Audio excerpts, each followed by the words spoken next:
আসসালামু আলাইকুম। এখন যে জায়গাটা আছি সেটা হলো জিন্দা পার্ক। এখানে মসজিদ, স্কুল এবং ক্লিনিক, ধর্মীয় স্থাপনা এগুলো আছে একটা পার্কের ভিতরে। সেই পার্কটা ঘুরতে পারছি। এটা হলো রূপগঞ্জ থানার ভিতরে পড়ছে, রূপগঞ্জ উপজেলা এবং দৌলতপুর ইউনিয়ন।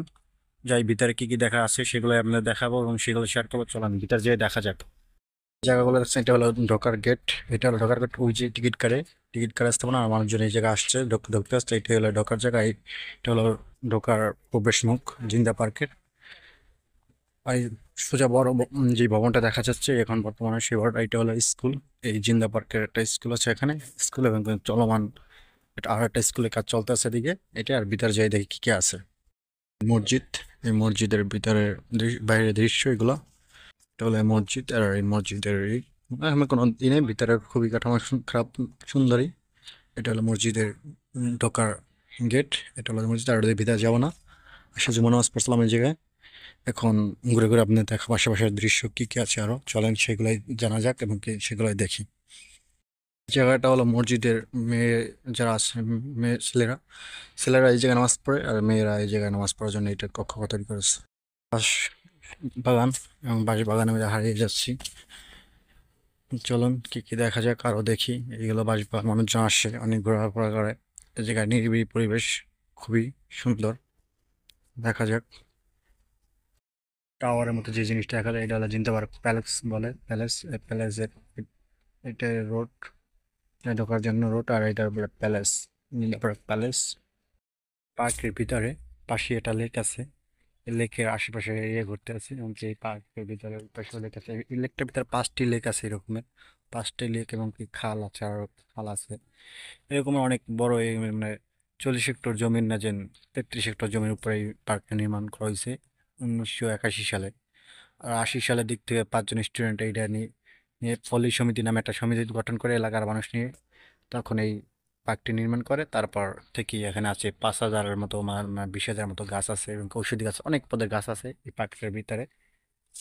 এই নিয়ে এই পার্ক তৈরি করা হয়। এখন এই জায়গায় আসি, ঘুরে আশেপাশে কিছু নির্দেশনা আর একদম সংক্ষিপ্ত ডিসক্রিপশন বক্স এটার ইতিহাস পেয়ে যাবেন, ওখান থেকে আপনারা পড়তে পারবেন।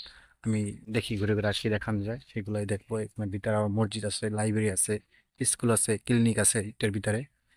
যাই সেগুলো দেখি কি কি আছে। থেকে এদিকে বেরোন যায় জিন্না পার্কের মেইন গেট থেকে, আর এদিক থেকেও বেরোন যায়। এখানে মানুষজন আসে, অনেকজন করে দেখেন আড্ডা মারতে আসছে, সবাই আছে। এই পাশে দুই পাশে দুইটা লেক আছে, একটা লেক এই পাশে একটা লেক, এরকম লেক আছে। এই মানুষজন গাছে বসতে আছে, এখন আরো মানুষজন আছে। মোটামুটি ভালোই সুন্দর একটা প্লেস। এদিকে একটা টিলির মতো উঁচা, মানে সোজা কথা মিনি পাহাড় বলতে পারেন এটাকে। সুন্দর খুবই। আর হেঁটে যাচ্ছি, দেখি আর কি কি দেখান যায় সেগুলাই দেখাবো আপনাদেরকে। এখন বর্তমানে যে রোডটা দেখতেছেন এটা হলো ওপেন স্টেট রোড, জিন্দা পার্ক ওপেন স্টেট রোড। এই রোডটা খুবই সুন্দর একটি রোড। দুই দুই পাশে ঝাউ গাছ এবং পাশে দুই পাশে লেক। খুবই সুন্দর একটা জায়গা, সুন্দর একটা পরিবেশ, খুবই সুন্দর। আসছি আমি মাঝখান থেকে, পরে ঝাউ গাছ আছে। এই দেখেন পাশে দুই পাশে ঝাউ গাছ, খুবই সুন্দর একটা মনোরম পরিবেশ। জিন্দা পার্ক কি গাছপালা অনেক, নিরিবিলি। আসে ঘুরতে পারেন এই জায়গায় শুক্রবারের বন্ধতে অথবা কোনো এক বন্ধতে আসে। খুবই সুন্দর। যেটা জঙ্গলের ভিতরে জিন্না পার্কের। এখানে মানুষজন এসে বসে অনেকেই। হাঁটার জন্য রোড আছে, দেখতেছেন রোড। এদিকে রোড আছে, কিছু আশেপাশে মানুষ আছে, এদিকে মানুষ আছে। খুবই সুন্দর মনোরম পরিবেশ। মানুষজন ঢুকতে আছে, আমিও ভিতরে ঢুকি, মানুষজনের কাছে দেখি। চলুন দেখা যাক কি আরো দেখি। তো মানে যে জায়গাটা আছি সেই জায়গাটা হলো জিন্দা পার্ক লাইব্রেরি। জিন্দা পার্কের লাইব্রেরি, এই লাইব্রেরির পিছনে সামনের সাইডে আছি। ভিতরে প্রবেশ করার কি কি আছে সেগুলো আপনাদের দেখাবো। চলেন যাই ভিতরে কি কি দেখা যায় সেগুলাই শেয়ার করি। প্রবেশ করতে আসছি এখন আমি। এটা হলো এখান থেকে 20 টাকা টিকিট কাটবেন। টিকিট কেটে এখানে এই জায়গায় যা রাখার জায়গা আছে, জায়গায় যত রাখবেন এই জায়গা রেখে এখান থেকে ভিতরে উঠবেন, প্রবেশ করেন ভিতরে। পরে নিচে অনেক কিছু দেখার আছে। বসে আপনি বই পড়তে পারবেন। এখানে ব্যবস্থা আছে, ওই বসার জন্য ব্যবস্থা আছে। পরে বসে বই পড়ার জন্য পড়তে পারবেন। এই আছে, এই সুন্দর। এর ভিতরে কি আছে দেখি। সব ডিজাইন খুবই সুন্দর। ওই সেম জায়গায় এই ঘুরে একটা জায়গায় সিঁড়ি নিচ থেকে একটা ঘুরে নিয়ে আসলাম, আর এই জায়গা জোতা রাখার জায়গা। চলুন ভিতরে যাই দেখি আর কি।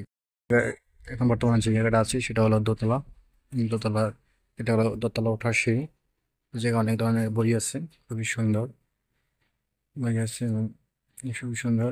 এটা হলো দোতলার সিঁড়ি ওঠা, সম্পূর্ণ দোতলা। এটা দেখি কি করা যায় এবং ঘুরে ঘুরে দেখি অনেক বই আছে পড়ার মতো।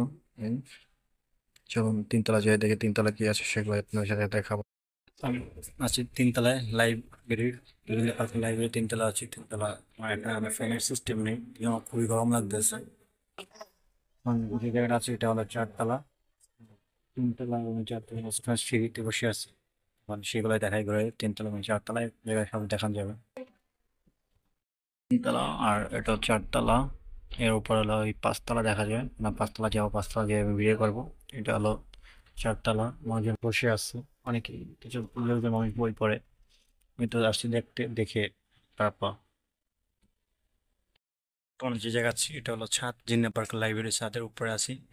এখন উপর থেকে ভিডিও করছি, আমি বাইরের আশেপাশের দৃশ্যগুলো আপনাদের কাছে শেয়ার করবো। চলুন সেগুলো দেখে আসি। এটা আশেপাশের দৃশ্যগুলো এগুলো খুবই সুন্দর এবং কি ঝাউ গাছ পাশে আশেপাশে খুবই পরিবেশ, মানুষজন আছে আশেপাশে, খুবই সুন্দর। ছাদ থেকে দেখাচ্ছি আপনাদের, এইগুলো হলো ভিতরের দৃশ্য, মানুষজন আসে আশেপাশে বসে, খুবই সুন্দর। এখন বর্তমানে জিন্দা পার্ক লাইব্রেরি থেকে বেরিয়ে আসলাম। বেরিয়ে এসে সামনে দেখি একটা কি দেখা যায়, এখানে সব জায়গায় লেক, ঘিরে এই পার্কটা আর গাছ, বিখ্যাত গাছ আছে এখানে। পাশে কত ঔষধি গাছ আছে, মানুষজন বলে বা এখানে তাদের ওয়েবসাইটে তথ্য নিচে যে পাওয়া যায়, যে ওয়েবসাইটে মানে ওয়েবসাইটে অনলাইন কোনো ওয়েবসাইটে যে পাওয়া যায়। এখন যাচ্ছি এটা দেখি কি কি দেখা যায়। এখন বর্তমানে যে জায়গাটা আছি এটা হলো জিন্না পার্ক। এটা নারায়ণগঞ্জ জেলার ভিতরে এবং উপজেলা যে রূপগঞ্জ উপজেলা ও দৌলতপুর ইউনিয়ন। জিন্না পার্ক এলাকার নাম জিন্দা পার্ক, জিন্দা পার্ক নামেই এলাকার পরিচিত। এই পার্কের নামই এলাকার নাম। এটা 1981 সালে 5 জন স্টুডেন্ট মিলে এটা শুরু করে পরে সমিতির মাধ্যমে, এলাকার মানুষ সমিতির মাধ্যমে এটা তৈরি হয়। তারপর তৈরি হওয়ার পর এটা এখন বর্তমান আনুমানিক বা 44 বছর। কিন্তু এটা সংক্ষিপ্ত ডিসক্রিপশন বক্সে এটার ইতিহাস আমি যেটা পাওয়া যায় অনলাইনে সেটাই আপনাদের সাথে শেয়ার করবো এবং এটা আপনারা ওখান থেকে জেনে নেবেন। আজকে এই পর্যন্তই, অন্য কোনো দিন অন্য কোনো জায়গায় দেখা হবে আপনাদের সাথে। আসসালামু আলাইকুম, ভালো থাকবেন।